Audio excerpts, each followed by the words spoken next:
শীতে আপনার সন্তানকে নিয়মিত খাওয়ান চিকেন স্যুপ, কারণ এই খাবারে রয়েছে প্রচুর প্রোটিন।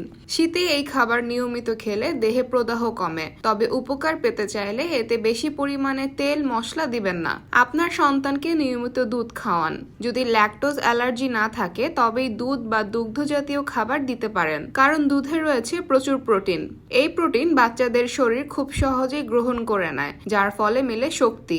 শুধু তাই নয়, এতে ভিটামিন এ, ক্যালসিয়াম থেকে শুরু করে একাধিক জরুরি ভিটামিন ও মিনারেল রয়েছে, যে কারণে দুধ খেলে অনায়াসে সর্দি কাশি থেকে সেরে ওঠা যায়। শীত পড়তেই বাজারে কমলা লেবু ভিড় করে। লেবুতে রয়েছে ভিটামিন সি, যে কারণে লেবু খেলে সক্রিয় হয়ে ওঠে ইমিউনিটি। দ্রুত সর্দি কাশির মতো রোগ এড়িয়ে চলা যায়। আপনার সন্তানকে অবশ্যই সর্দি কাশিতে মাছ খাওয়াতে হবে, কারণ এই খাবারে রয়েছে ভিটামিন ও মিনারেল, যার ফলে মাছ খেলে ইমিউনিটি বাড়ে, শক্তি পায় শরীর।